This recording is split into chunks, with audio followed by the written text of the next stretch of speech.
Aujourd'hui, nous sommes affrontés à une question toute simple dont la réponse va de soi. Les bébés qui ont été avortés, où vont-ils dans le royaume de Dieu? Eh bien, votre question est si bien posée qu'elle contient déjà la réponse. Où vont-ils dans le royaume de Dieu, dites-vous? Vous avez déjà répondu, dans le royaume de Dieu. Mais voyons cela de plus près.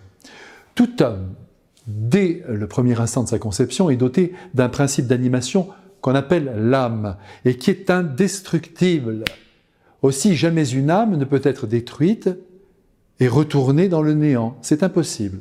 Elle est ordonnée à la vision de Dieu, et elle ne peut pas échapper à son étreinte.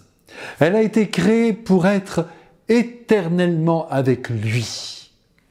Certes, nous savons que l'enfer, qui est la séparation de l'âme avec Dieu, peut en soi advenir pour telle ou telle âme, mais ce n'est pas le sujet du jour.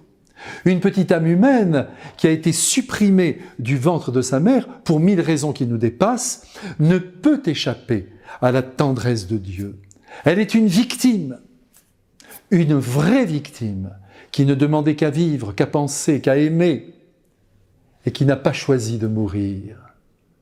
Comment voulez-vous que Dieu ne compense pas cette injustice en lui ouvrant ses bras d'amour?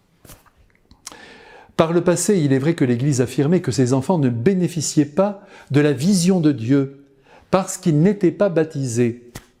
Et avec le temps, l'Église a compris, sous le feu de l'Esprit Saint, que Dieu, et je vais le dire avec des mots très simples et de manière directe, fait ce qu'il veut et sauve qui il veut. Et maintenant, je vais vous raconter une petite histoire. Le père Perrin, dominicain très célèbre, pour avoir été le directeur spirituel de Simone Weil, la philosophe, s'est rendu un jour chez Marthe Robin, cette femme stigmatisée qui vivait dans la Drôme. C'est lui qui me l'a raconté. Soudain, au cours de leur conversation, elle lui dit ceci: « Vous savez, mon père, j'ai pris l'habitude de prier avec les enfants avortés. » Là, le père Perrin garda le silence, mais quand sa secrétaire revint dans la chambre de Marthe, il lui dit « Solange », elle s'appelait Solange, « regarde la belle idée qu'a eue Marthe.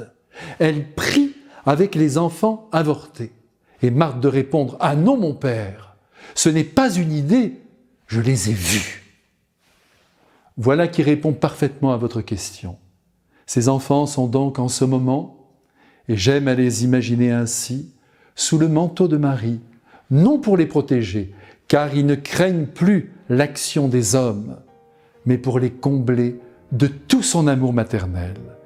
Donc soyez en paix, à bientôt.